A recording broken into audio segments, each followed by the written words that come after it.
ওরে সেলিম কাকা আন্দরে না টুয়াইয়ের কি ভাতিজা? আব্বা তো কইছিল মনে হয় কোরবানের সময় আঙ্গু গোস্ত করে দিবি বুঝছেন নি হ্যাঁ ওনার লাগতো না আর আইয়েন না ভাতিজা, আইয়েন না বলতে তুই এমন একটা টাইমে কথাটা কইছো, অঙ্কা তো ব্যাগে লোক লয়ে লাইছে, কাকারা তো ইচ্ছা আর কেউ গরু গোস্ত কাটবেলা বলে বলাইতো না। এই যে কাকা দোষ তো আমগু ন ওই যে নূর করিম কাকা তো আঙ্গুর লগে শরীর দেয় আঙ্গুর সাথে কোরবান দেয় বুঝছেন নি হ্যাঁ হেমিয়া কয় যে কার কাছে শুনছে কয় সেলিম বলে আঙ্গু গোস্ত কুটবো কয় সেলিমে যদি কোরবানের সময় আঙ্গু গোস্ত কুড়ে তারা নাকি আঙ্গুর লগে কোরবান দিত না অন কাকা বুঝেন তো এই কারণে আপনার আইয়েন না নূর করিম আন্ডা বাইর মানুষ, আস্তে আস্তে ভাই ওই হিসাবে। আসলে ভাতিজা গরিব মানুষের এই দুনিয়ার কোনো মূল্য নাই, কি কইছি বুঝছো না?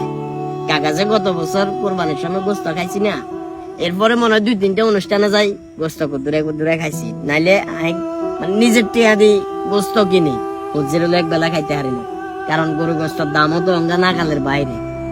আন্ডা মতো গরিব যারা এরা কোরবানির ঈদের অপেক্ষা করে কোন টাইমে কোরবানির ঈদ আইব, কোন টাইমে মানুষে গোস্ত কুদুরা দিব, এক টুকরা হুজির হলো খাইব।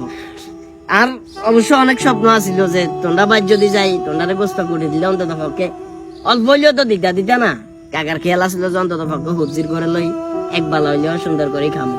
এখন তুমি হয়তো বা কইবা কাকা আপনি কি কথাবার্তা কোন কি জানি, আশপাশের মানুষেরা কোরবান দিলে কি আমরা কি গরু গোস্ত দিত না? বাতিজা দিত না, কারণ প্রথমত হয়েছে গরিব, দ্বিতীয়ত আমরা ফ্রিজ বার হয়েছে না, ফ্রিজ বার হইবার কারণে আন্ডা মতো গরিবের আগে যে এক দুই টুকরা গোস্ত কোরবানি দেখাইতে হইতো, এটা অঙ্গা খাইতে পারে না, মানুষ অঙ্গা ফ্রিজেতে গোস্ত ঢুকালা। কাকা আই আমাদের বিষয়টা বুঝছেন এখন আমরা তো আর বিষয়টা বোঝা দরকার। আল্লাহ সমস্যা নাই ভাতিজা, আই আল্লাহ অসুবিধা নাই, কিন্তু আই চিন্তা করি আর হুজি গুণের লাই ছোট দুয়া হুজি এই গুণের কাছে আই ছোট হয়ে থাকুন লাগবো। আর ঈদাইয়ের কত খুশি আব্বা, ঈদাইয়ের মানে কোরবান দিতে হারিয়েন না, এটা তো অনেক কষ্ট। একজন বাবাই জানে যখন একটা ছেলে একটা মেয়ে কোরবানির ঈদে বাবারে জিগায় আব্বা আন্ডা কোরবান দিতেন না, আন্ডা গরু করতে কিনবো, আজ আর জিজ্ঞাসা আমি কইছি সমস্যা নাই, আন্ডা গরু গোস্ত খামো অসুবিধা নাই। আল্লাহ এত খারাপ লাগেন না, আর হুজি গুণের একটু বেশি খারাপ লাগে। কাকা আপনি আরে হাট করিয়েন না কাকা, আপনার কিছু খারাপ লাগে অন্যর করিম কাকা অন্ত যদি এমিয়া যদি আঙ্গু তো চুড়ি যায় ওটা শরীরদের আইতো তো কষ্ট হয়ে যাবে কাকা, আপনি বুঝের দরকার। না তোমরা কিলে শরীরদের হারাইবা, কোনো দরকার নাই। নূর করিমের কইও বলে আমরা স্বাস্থ্য ভাই কইছে আন্ডা ভাই আইতো না, গোস্ত কাটবে আইতো না। নূর করিমের আমনের হুতের লাই জিল্লে আই গোস্ত হাড়া দিম, আই নিজ দেখতে হাড়া দিম। না বাতিজা হারাইতে গেলেও কথা পাইবো, দরকার নাই।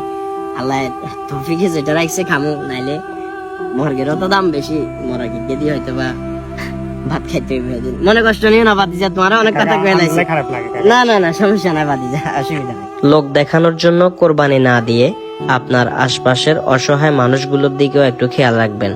ভিডিওটি ভালো লাগলে টাইমলাইনে শেয়ার করে রেখে দিতে পারেন। ধন্যবাদ সবাইকে।